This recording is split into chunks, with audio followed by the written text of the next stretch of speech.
Сегодня во многих странах отмечается Всемирный день борьбы с гепатитом. Дату учредили, чтобы привлечь внимание к профилактике этой болезни.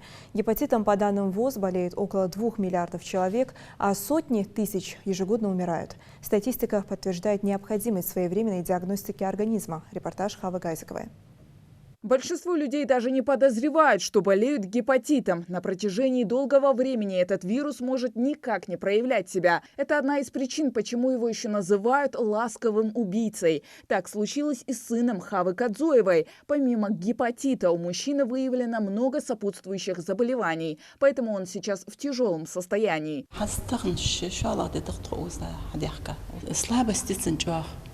И у него гемоглобин падает все время. Гепатит, с гепатит язва желудок Пациенты с острым гепатитом – дело привычное, говорят врачи. Обращаться на ранней стадии большинство зараженных не считают нужным. Симптомы с виду безобидные. Это слабость, тошнота, боли в животе и в суставах. В случае с гепатитом А и Б кожа может начать желтеть. Чаще всего болеют люди наиболее трудоспособного возраста – от 20 до 39 лет. В РКБ в большинстве случаев регистрируют гепатит Б и С.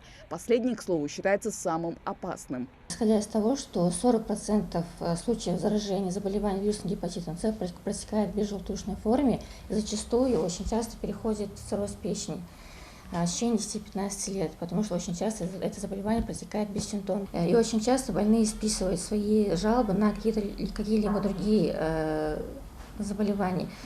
В основном больных беспокоят такие жалобы, как чувство тяжести в правом подреберье, тошнота, общая слабость, горечь во рту по утрам, общее недомогание.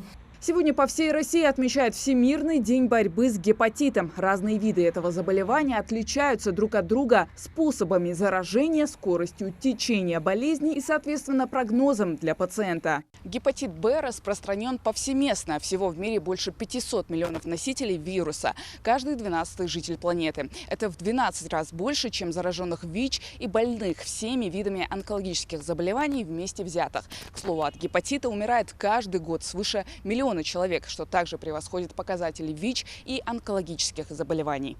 Что касается профилактики, то все не так однозначно, говорят врачи. Подхватывают опасный вирус не только наркоманы. Заразиться гепатитом можно даже у стоматолога или косметолога, если там не соблюдают правила дезинфекции.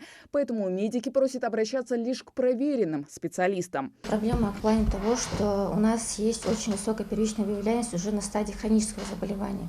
Как я уже сказала, это не удивительно хронический вирусный гепатит С, потому что само заболевание, сам этот вирус не дает себя никак проявлять, или проявлять себя очень скудно.